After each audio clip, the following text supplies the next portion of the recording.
সমস্ত প্রশংসা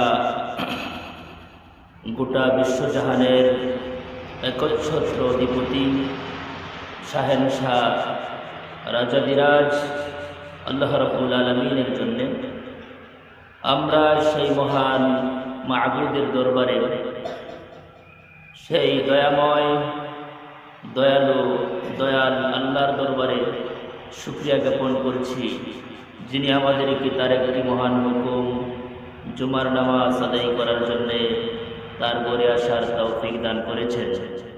এজন্য সকলে পড়ছি কালিমাতুশ শুকর আদায় করছি, সকলে পড়ছি আলহামদুলিল্লাহ। সম্মানিত ভাইয়েরা, আল্লাহর প্রশংসা করলে শুধু লাভ আর লাভ। আল্লাহর প্রশংসা যারা করবে, নবীজি বলেছেন কিয়ামতের দিন আল্লাহ রাব্বুল আলামিন তাদেরকে সর্বপ্রথম জান্নাতের দিকে আমন্ত্রণ করবেন। সুবহানাল্লাহ। তো বলছিলাম যে আল্লাহর প্রশংসা যারা করবে তাদেরকে আল্লাহ পাক প্রথমে জান্নাতের দিকে ডাকবেন, আহ্বান করবেন। মহানবীজি সাল্লাল্লাহু আলাইহি ওয়াসাল্লাম বলেছেন, আউয়ালু মান ইউদআ ইলাল জান্নাতি ইয়াওমাল কিয়ামাতি আল্লাযীনা ইয়াহমাদুনাল্লাহা ফিস সাররাই ওয়াদ দাররা। রাসূল সাল্লাল্লাহু আলাইহি ওয়াসাল্লাম বলেছেন, কিয়ামতের দিন সর্বপ্রথম আল্লাহ রাব্বুল আলামিন ওই সকল বান্দাদেরকে জান্নাতের দিকে আহ্বান করবেন, জান্নাতের দিকে আমন্ত্রণ করবেন, যারা সুখে দুঃখে সর্ব অবস্থায় যারা আল্লাহর প্রশংসা করত, যারা সব সময় আল্লাহর প্রশংসা করত, আল্লাহ পাক তাদেরকে কিয়ামতের দিন সর্বপ্রথম তাদেরকে জান্নাতের দিকে আমন্ত্রণ করবেন। তো সেই জান্নাতটা কেমন, কত বড়, সেই জান্নাতটা কত বড় একটু ধারণা নিতে পারবেন। হাদিস থেকে একটি হিস্ট্রি আপনাদেরকে আমি শোনাই। নবীজি বলেছেন,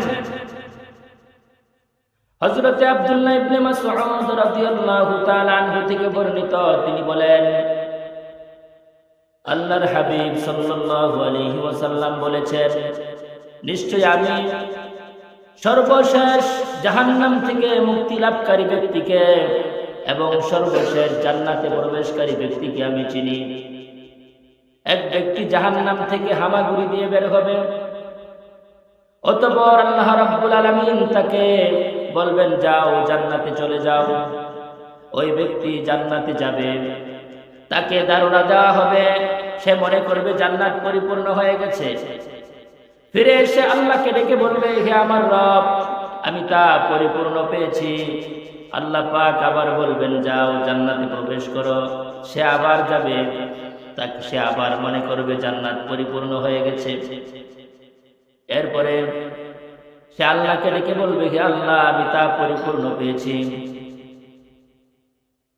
এই পর্যায়ে আল্লাহ পাক তার বান্দাকে ডেকে বলবেন, বান্দারে শোনো, তুমি জান্নাতে প্রবেশ করো, তোমার জন্য এই দুনিয়ার মতো 10 দুনিয়ার সমপরিমাণ একটি জান্নাত আমি তোমার জন্য রেখে দিয়েছি। সুবহানাল্লাহ। এই কথা শোনার পরে বান্দা বলবে, হে আল্লাহ, আপনি কি আমার সাথে ঠাট্টা করছেন?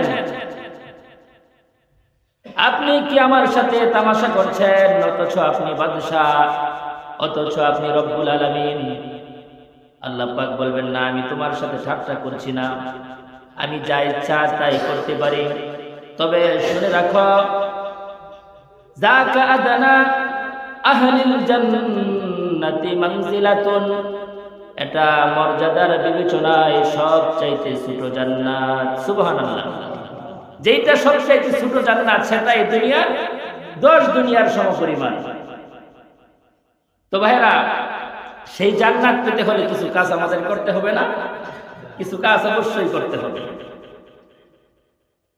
তো আল্লাহ পাক কোরআনে বলেছেন, যারা 2টা কাজ করবে তাদেরকে আমি জান্নাত দিব। কয়টা কাজ? 2টা কাজ। একটা আল্লাহর প্রতি ঈমান, আর একটা হলো আমলে সালেহ, নেক আমল। এই 2টা কাজ যারা করবে আল্লাহ পাক বলছেন তাদেরকে জান্নাত দিবেন। শুধু জান্নাত নয়, সর্বোচ্চ জান্নাত। আল্লাহ রাব্বুল আলামিন কোরআনে বলছেন, ইন্নাল্লাযীনা আমানু ওয়া আমিলুস সালিহাতি কানাত লাহুম জান্নাতুল ফিরদাউসি নুজুলা। ইন্নাল্লাযীনা আমানু ওয়া আমিলুস সালিহাতি কানাত লাহুম জান্নাতুল ফিরদাউসি নুজুলা খালিদিনা ফিহা লা ইয়াবগুনা আনহা হিওয়ালা।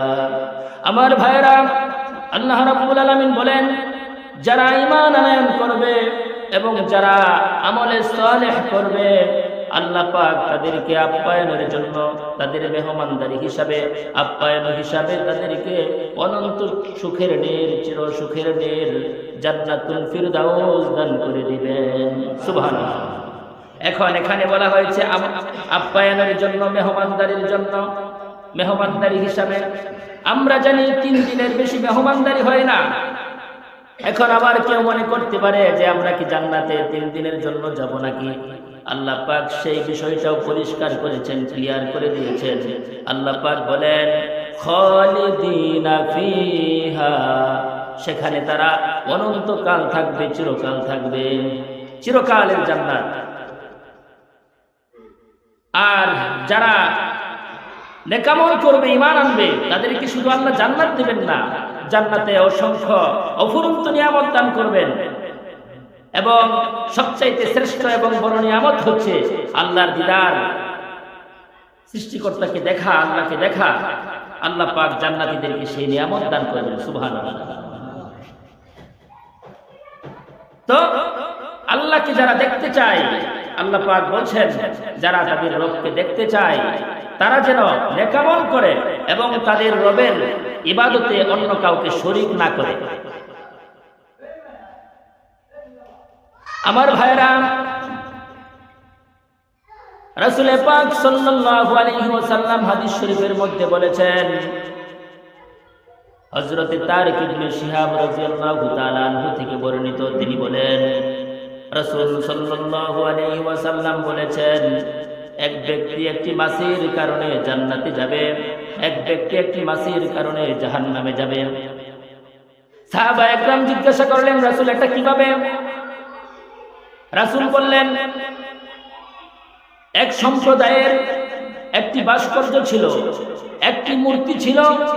ওই মূর্তির কাছ দিয়ে যে ব্যক্তি যেত, যে কেউ যেত, তখন ওই মূর্তির নামে কোনো কিছু উৎসর্গ করতে হতো, দান করতে হতো। তো একবার 2 জন ইমানদার, 2 জন মুমিন সেই মূর্তির কাছ দিয়ে যাচ্ছিল।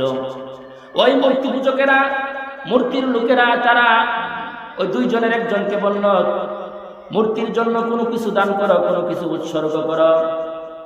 তখন সে বলে, মূর্তির নামে কোনো কিছু দেওয়ার মতো আমার কাছে কিছু নাই, আমি দিতে পারবো না। তখন ওই মূর্তিওয়ালারা বলে, দেখো, অন্তত তোমাকে মূর্তির নামে অন্তত একটি মাছি হলেও উৎসর্গ করতে হবে, না হলে তোমাকে যেতে দিব না। তখন ওই ব্যক্তি মূর্তির নামে, ওই মূর্তির সামনে রাখা প্রসাদ, অনেক খাবার দাবার, সেখানে অনেক মাছি উঠতেছিল। সেই উড়ন্ত একটি মাছি মূর্তির নামে মেরে সেই ব্যক্তি জান বাঁচিয়ে চলে গেল। আমার ভাইয়েরা, নবীজি বলেন, এই ব্যক্তি জান বাঁচালো না, সে মূলত মূর্তির নামে মাছি মেরে শিরিক করে সে তার নামটা জাহান্নামীদের দফতরে লিখিয়ে সে তাকে জাহান্নামী হিসাবে আল্লাহর আদালতে মঞ্জুর করিয়েছে। নাউযুবিল্লাহ। এরপরে ওই রাস্তা দিয়ে আরেকজন মুমিন বান্দা যাচ্ছিল, যে মূলত প্রকৃত ইমানদার। তাকেও বলা হলো, তুমি যদি এই রাস্তা দিয়ে যেতে চাও, তাহলে অবশ্যই মূর্তির নামে তোমাকে কোনো কিছু উৎসর্গ করতে হবে। সে বলে, না, আমি আল্লাহ ছাড়া অন্য কারো নামে আমি কোনো কিছু উৎসর্গ করতে পারবো না। বলে, দেখো, তুমি যদি যেতে চাও তাহলে তোমার আল্লাহর নাম, ওই মূর্তির নামে তোমাকে উৎসর্গ করতেই হবে। তো এই ইমানদার এমন ইমানদার যে জীবন দিবে কিন্তু ইমান দিবে না। তো ওই মূর্তিওয়ালারা বলছে, দেখো, তোমার আগে যিনি গিয়েছেন, যে ব্যক্তি গিয়েছে, সে কিন্তু মূর্তির নামে একটি মাছি উৎসর্গ করেছে, মাছি দান করেছে। তুমি যদি যেতে চাও, জান বাঁচাইতে চাও, তাহলে অন্তত মূর্তির নামে একটি মাছি হলেও তুমি উৎসর্গ করো। তখন ওই ব্যক্তি বলে, না, আমি জীবন দিতে পারবো, কিন্তু আমি শিরিক করতে পারবো না, আমি মূর্তির নামে একটা মাছিও মারতে পারবো না।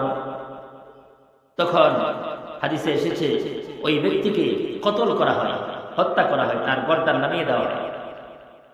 আমার ভাইয়েরা, নবীজি বলেন যে না, ওই ব্যক্তি মূলত জীবন দিল না, সে শাহাদাতের ন্যায় করে, শাহাদাতের তরিত করে সে সরাসরি আল্লাহর জান্নাতে চলে গেল। সুবহানাল্লাহ। যারা আল্লাহকে দেখতে চায়, সৃষ্টিকর্তার দর্শন যারা চায়, তাদেরকে দুইটা কাজ করতে হবে। একটা হলো আমলে সালেহ, নেক আমল, আর একটা হলো সৃষ্টিকর্তার ইবাদতে, আল্লাহর ইবাদতে অন্য কাউকে শিরিক করা যাবে না, শরীক করা যাবে না।